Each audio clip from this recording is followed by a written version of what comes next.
Now is the winter of our discontent, made glorious summer by this sun of yore, and all the clouds that lowered upon our house, in the deep bosom of the ocean, buried.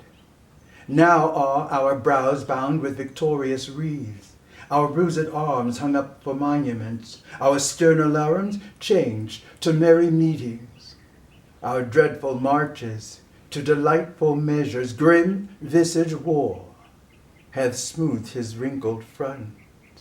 And now, instead of mounting barbed steeds to fright the souls of fearful adversaries, he capers nimbly in a lady's chamber to the lascivious pleasing of a lute. But I, that am not shaped for sportive tricks, nor made to court an amorous looking-glass, I that am rudely stamped, deformed, unfinished, sent before my time, into this breathing world scarce half made up, and that so lamely and unfashionable that dogs bark at me as I halt by them. Why, I, in this weak piping time of peace, have no delight to pass away the time, unless to spy my shadow in the sun, and descant on mine own deformity.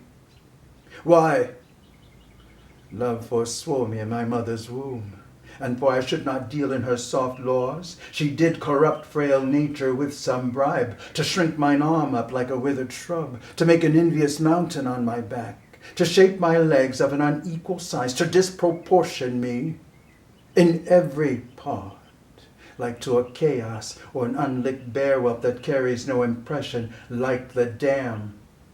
Then, since this earth affords no joy to me, but to command, to check, to o'erbear such as are a better person than myself, I'll make my heaven to dream upon the crown.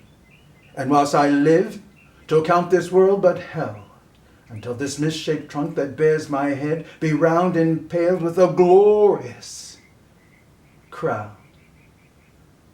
But yet I know not how to get the crown, for many lives stand between me and home, and I, like one lost in a thorny wood that rends the thorns and is rent with the thorns, seeking a way and straying from the way, not knowing how to find the open air, but toiling desperately to find it out, torment myself to catch the English crown.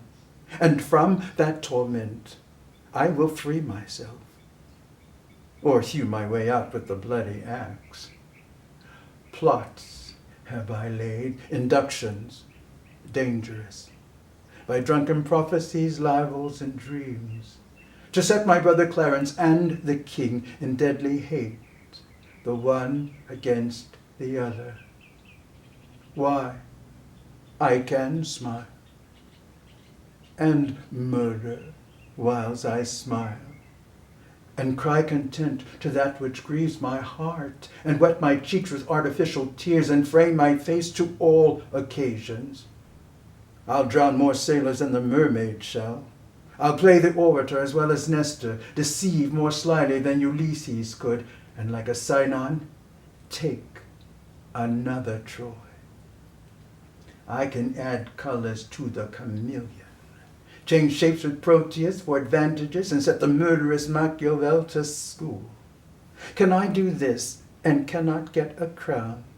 Tut! Were it farther off, I'll pluck it down.